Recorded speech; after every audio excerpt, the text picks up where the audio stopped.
bro, saya banyak kekurangan. Baguslah, dia sedar. Saya banyak kekurangan bro. Sebab tu saya tak nak buat dakwah bro. Sebab kan saya ingat satu hadis. Dia pun pandai bagi hadis tau. Saya ada hadis. Dia kata, bro, ada satu hadis tu Nabi SAW riwayatkan, dia kata, pada hari kiamat nanti akan ada seorang lelaki. Lelaki ini, dia mengheret organ-organ dalamannya bro. Teruk bro. Lepas tu, orang ramai nampak dia. Tanya kat dia, wahai fulan, apa yang terjadi kat engkau? Kenapa engkau dalam keadaan begini? Bukankah di dunia dulu engkau yang buat dakwah, engkau yang nasihat kat kita orang?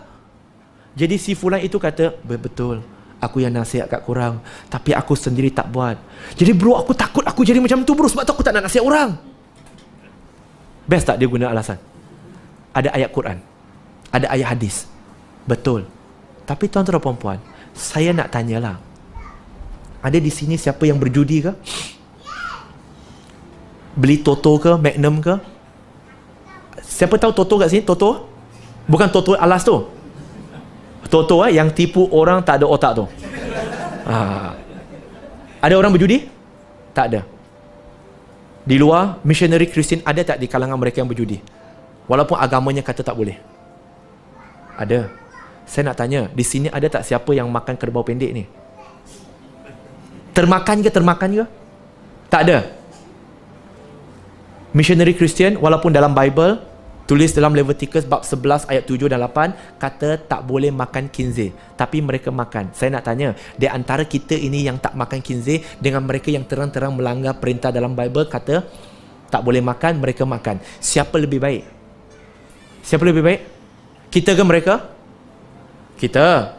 Di sini ada tak siapa yang minum bir? Beginning enjoy, ending regret. Bir. Ada siapa minum? Tak ada. Mereka minum tak? Dalam kitab Proverbs, dalam kitab Ephesians, tak boleh minum arak, tapi mereka minum.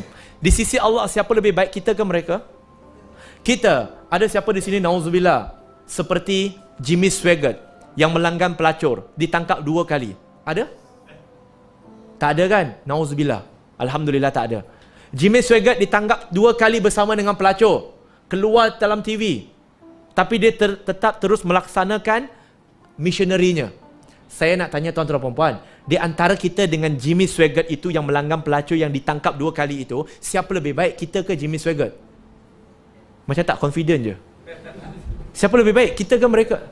Kita. Jadi saya nak tanya, jikalau kita yang banyak aspek ini pun tak melanggar perintah Allah dan taat perintah Allah, dibandingkan dengan mereka yang tetap melanggar perintah Allah, tetapi mereka yang bermaksiat ini tetap melaksanakan agenda agama mereka, kenapa kita yang di sisi Allah itu baik? Kita malu. Adakah kita sedang hidup dalam zaman yang ditakuti oleh Umar? Iaitu Umar berkata, aku risau akan suatu hari di mana umat Islam akan malu dengan keislamannya, tetapi orang kafir berbangga dengan kekafirannya. Jikalau orang yang mempunyai cahaya, yang mempunyai kebenaran tidak menyebarkan kebenaran, maka orang yang mempunyai kebatilan akan menyebarkan kebatilan kepada kita. Dunia ini adil. Black or white. Of course ada color lain, tapi sama ada kita sebarkan nilai kita ataupun mereka sebarkan nilai kepada kita. Jadi kesimpulan dia tuan-tuan dan puan-puan, muslimin dan muslimat. Kesimpulan saya nak gunakan satu kisah dalam satu kisah yang sangat penting, yang bagi saya memberikan impak yang sangat besar. Kisah dalam riwayat Bukhari yang diceritakan oleh Abdullah ibn Ka'ab, anak kepada Ka'ab ibn Malik radhiyallahu anhu. Di mana dia mendengar Ka'ab ibn Malik radhiyallahu anhu menceritakan sendiri kepadanya. Ini berkenaan dengan perang Tabuk. Mungkin kita pernah dengar. Di dalam perang Tabuk, Ka'ab ibn Malik berkata, tak pernah dalam sejarah Nabi SAW suruh umat Islam begitu bersedia, melainkan dalam perang Tabuk. Dan Ka'ab ibn Malik juga berkata bahawa dalam perang-perang lain, tidak seperti perang Tabuk, kecuali untuk perang Tabuk ini, dia menyediakan 2 senjata. Bukan 2 senjata, 2 kenderaan. Maksudnya 2 unta untuk berperang. Ini persediaan dia paling bagus. Dan Nabi SAW memerintahkan semua sahabat untuk melakukan persediaan untuk perang Tabuk ini. Dan untuk pengetahuan tuan-tuan dan puan-puan, Ka'ab Ibn Malik radhiyallahu an, dia tak pernah ketinggalan walaupun satu perang sebelum ini. Dan apabila Nabi kata get ready, Ka'ab Ibn Malik pun balik, tetapi dia tak ready. Dia tak bersiap sedia lagi pun. Kemudian saya sudah mendapat kad kuning. Tak apa, saya dah nak berakhir insya-Allah. Tolong alihkan kereta van kita. Saya tengok, saya dah tahu dah. Mengganggu siaran langsung. Tak ada bukan iklan penaja pun kan. Dan Ka'ab bin Malik, dia balik dan dia kata perang Tabuk ini berlangsung ketika musim buah. Musim buah. Waktu itu Nabi SAW dah mula berangkat. Panjang kisah ini tapi saya pendekkan sebab kalau nak cerita panjang dalam 20 minit. Saya cuba ringkaskan. Nabi SAW dan para sahabat mula berangkat. Tetapi Ka'ab bin Malik masih belum berangkat, masih belum bersiap sedia. Dan selepas itu, dah jauh dah. Dia memang tak nak pergi dah. Waktu itu, dia tahu, tak ada apa yang melarang dia untuk pergi, yang menghalang dia pergi, kecuali dia cinta akan musim buah itu. Kita akan diuji kan, dengan apa yang kita suka? Yes. Jadi, dia kata, dia sendiri meriwayatkan, dia kata, dan waktu itu yang tinggal di Madinah itu, aku lihat dalam lingkungan 80 orang. Iaitu antaranya ialah mereka yang diberikan pengecualian untuk tidak pergi berperang. Seperti kanak-kanak, orang tua, orang sakit, wanita. Dan juga orang munafik. Ka'ab bin Malik kategori mana? Sakit, tua, pengecualian memang tak ada. Munafik jauh sekali dia bukan. Dia nampak dia di kalangan orang itu. Maka Nabi SAW habis berperang, dia balik. Dan bila balik, biasanya Nabi akan solat 2 rakaat di Masjid Nabawi. Sambil itu dia memanggil orang-orang. Dan 80 orang itu yang berjumlah hampir 80 orang, satu persatu pergi memberikan alasan mereka. Dan Nabi tak apa, terima. Dan Nabi kata, moga Allah ampunkan kamu. Terima. Dan waktu itu, Ka'ab bin Malik, dia masih ingin, perlu tak aku cari alasan? Kalau aku cari alasan, terima ni, semua terlepas ni. Semua terlepas. Bila sampai kepada turn Ka'ab bin Malik, Ka'ab bin Malik sendiri kata, Nabi seperti dalam nada yang menyindir. Dia kata, marilah. Bayangkan kalau kita buat salah, orang yang kita buat salah tu suruh kita, marilah. Kita, Allahu Akbar, takut. Ini pula Nabi yang panggil. Dan bila sampai ke sana, dia terus bagi tahu kepada Nabi, ya Rasulullah, sesungguhnya ya Rasulullah, tadi aku juga sedang memikirkan ya Rasulullah, untuk mencari alasan sebagaimana mereka, kerana aku nampak mereka dilepaskan satu persatu ya Rasulullah. Tapi aku tahu ya Rasulullah, aku bisa membohongi engkau ya Rasulullah, tetapi aku tidak bisa membohongi Allah Subhanahu Wa Taala, dan Allah Subhanahu Wa Taala akan memberitahu kepada engkau ya Rasulullah.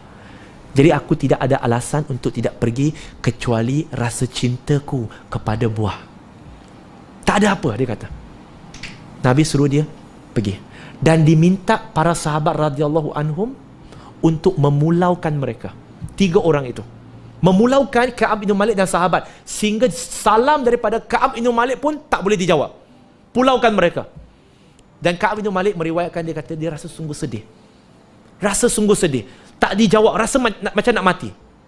Kemudian datang beberapa bulan selepas itu, datangnya seorang sahabat, seorang ahli syurga juga, Toha ibn Abi Ubaidillah radhiyallahu anhu, mengkabarkan kepada Ka'ab, wahai Ka'ab, bergembiralah engkau. Kenapa?